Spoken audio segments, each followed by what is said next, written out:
Erik ten Hag memberikan hukuman unik kepada punggawa Man United setelah kalah memalukan dari musuh bebuyutan mereka. Para pemain Manchester United duduk diam dan mendengarkan para pemain Liverpool merayakan kemenangan 7-0 mereka. Saat rival terberat United itu tertawa, bersorak, dan menari di ruang ganti lawan, Ten Hag dikabarkan membungkam ruang ganti miliknya sendiri dan meminta para pemainnya untuk mendengarkan perayaan Liverpool. Ketika United kalah 4-0 saat tandang ke Brentford, mantan bos Ajax menghukum para pemainnya dengan membuat mereka semua berlari masing-masing sejauh 13,8 km. Karena itu adalah jarak yang ditempuh pemain lawan secara kolektif, lebih banyak daripada United. Ten Hag bahkan ikut serta dalam hukuman itu sendiri sebagai tanda solidaritas. Namun, ini bisa menjadi tantangan dan rasa sakit yang sama sekali berbeda untuk diatasi. Ten Hag jelas sangat marah dan memberitahu mereka bahwa mereka beruntung bisa naik bus tim kembali ke Old Trafford dan tidak melakukan perjalanan kembali bersama para penggemar yang kecewa setelah membayar mahal untuk menyaksikan penampilan buruk seluruh tim. Dia memperingatkan mereka semua bahwa jika hal seperti itu terjadi lagi, tidak akan ada kesempatan lagi bagi mereka, dan mereka akan ditempatkan di tim U21. Usai pertandingan, Ten Hag tak henti-hentinya mengecam penampilan United di Anfield yang disebutnya terburuk selama ia menangani United. Erik ten Hag telah tiba 2 jam sebelumnya, siap memurkai pemainnya akibat kekalahan yang menyamai rekor klub dari Liverpool. Namun, pada saat dia mengumpulkan mereka untuk ceramah singkat, temanya adalah pemulihan daripada tudingan. Apa yang terjadi tidak menghancurkan semua kerja bagus yang telah kami lakukan musim ini, adalah pesan dari sang bos. Dia mengatakan kepada mereka untuk menjadi lapar untuk memperbaiki keadaan. Dia berbicara tentang pentingnya tidak depresi atau kehilangan kepercayaan diri. Dia mengatakan mereka akan mendapat manfaat dari lebih banyak sesi dengan Reinier Kudus, psikolog olahraga Belanda yang dibawa ke klub oleh Ten Hag.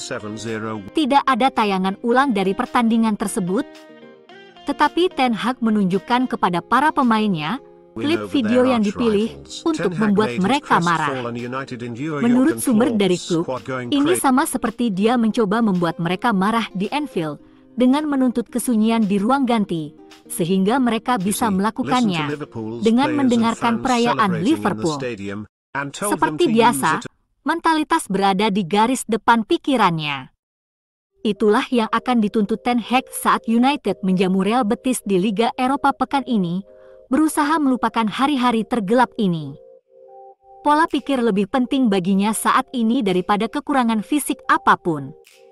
Sebelum laga Liverpool, Ten Hag dengan cepat membungkam pembicaraan tentang quadruple, meski ada perasaan yang berkembang di antara para pemain, bahwa gelar Liga Premier adalah target yang sebenarnya. Di grup WhatsApp para pemain, mereka telah berbicara tentang prospek mengejar 2 besar di Liga. Faktor perasaan senang memasuki pertandingan Liverpool itulah yang membuat pembantaian itu begitu mengejutkan. Manchester United dilaporkan telah melakukan kontak mengenai potensi transfer untuk pemain depan Tottenham Hotspur, Harry Kane.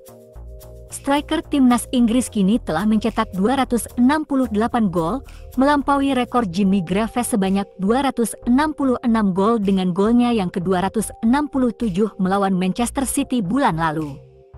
Meski menorehkan namanya di buku sejarah, masa depan Kane di klub nampaknya diragukan usai memasuki 18 bulan terakhir kontraknya. Meskipun pembicaraan diyakini sedang berlangsung tentang potensi kesepakatan baru, Spurs ingin menghindari situasi di mana ia pergi dengan status bebas transfer pada Juni 2024. Menurut The Sun, Man United telah melakukan kontak dengan kubu Kane melalui pihak ketiga tentang potensi transfer musim panas. Laporan tersebut mengklaim bahwa setan merah terdorong oleh tanggapan yang mereka terima saat mereka mencoba untuk mendaratkan striker yang dihargai 100 juta pound itu. Namun, ada keyakinan valuasi Tottenham bisa turun jika gagal lolos ke Liga Champions musim ini. Spurs saat ini menempati posisi keempat di klasemen Liga Premier, tetapi mereka hanya unggul 3 poin dari Liverpool yang berada di posisi kelima, yang memiliki 1 pertandingan di tangan. Sementara Man United mungkin ingin menegosiasikan harga yang lebih rendah, Tottenham sebelumnya telah mengindikasikan bahwa mereka tidak mau menjual Kane ke rival Liga Premier. Pemain berusia 29 tahun itu juga menarik minat dari Bayern Munich, yang mencari pengganti Robert Lewandowski setelah ia meninggalkan juara bertahan Jerman itu untuk bergabung dengan Barcelona musim panas lalu. Kane telah mencetak 20 gol dalam 36 penampilan kompetitif musim ini, dan dia akan berharap untuk memainkan peran kunci dalam pertandingan Liga Champions hari Rabu melawan AC Milan saat Spurs berusaha untuk membalikkan defisit 1-0 dari leg pertama babak 16 besar mereka.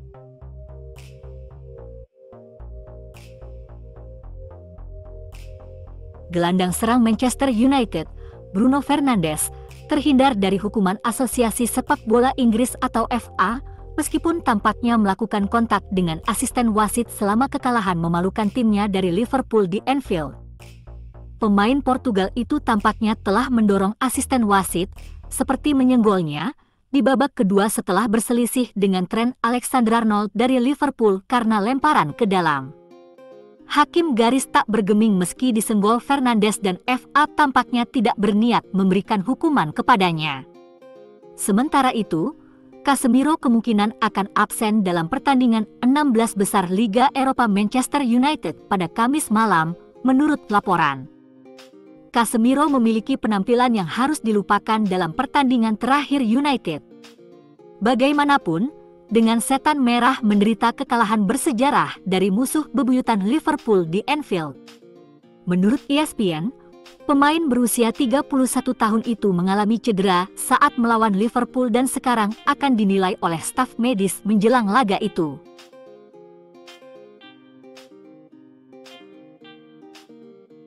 Sheikh Jassim bin Hamad Al Thani saat ini memimpin perlombaan untuk membeli Manchester United dari keluarga Glazer, sebuah laporan baru mengatakan.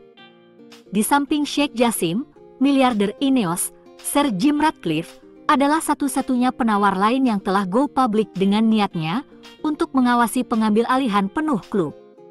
Tawaran Sheikh Jassim, yang diperkirakan berada di sekitar 5 miliar euro berada di posisi terdepan untuk diterima Glazer. Menurut informasi kami, tawaran dari Qatar berasal dari Yayasan 92, dipimpin oleh Jassim bin Hamad Al Thani, yang siap membayar total sedikit lebih dari 5 miliar euro. Menurut beberapa orang yang mengetahui masalah tersebut, jika Glazer memiliki keinginan untuk menjual, itu bisa dilakukan dalam 2 hingga 4 bulan. Di Doha, calon pembeli memiliki ambisi untuk menjadikannya klub terbesar di dunia, tanpa mengubah apa yang berhasil. Sampai saat ini, misalnya, tidak ada masalah dengan Erik ten Hag yang karyanya diapresiasi. Selain mempertahankan Ten Hag, Qatar ingin mendukung pelatih Belanda itu di pasar dan ada keinginan untuk melakukan penandatanganan pemain kelas dunia. Perwakilan Sheikh Jassim akan bertemu dengan personel Rhein Group untuk negosiasi lebih lanjut. Saat mendapatkan akses ke ruang data, mereka yang bekerja atas nama Sheikh Jassim akan dapat menilai informasi keuangan yang penting. Hanya setelah informasi ini tersedia, penawaran akhir yang lebih halus akan dibuat. Tentang kemungkinan konflik kepemilikan yang dapat terjadi, mengingat elemen-elemen di Qatar juga merupakan administrator di Paris Saint-Germain, Hawkins menambahkan bahwa UEFA akan membuat keputusan jika diperlukan. Namun, di atas kertas, 92 Foundation yang mendorong untuk membeli United adalah entitas yang sepenuhnya terpisah dan otonom dari KIA atau KSI.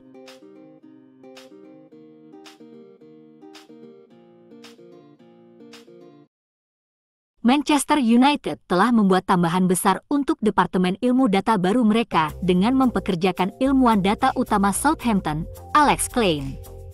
United telah memulai proses perekrutan ilmuwan data, ilmuwan pembelajaran mesin, analis, dan insinyur saat mereka berusaha untuk menjadi dominan dalam ilmu data. Direktur Ilmu Data Dominic Jordan, yang ditunjuk pada Oktober 2021 dengan tugas mendorong penggunaan data klub untuk membantu pemain dan staf mencapai kesuksesan di lapangan, mengepalai departemen dan memimpin upaya perekrutan.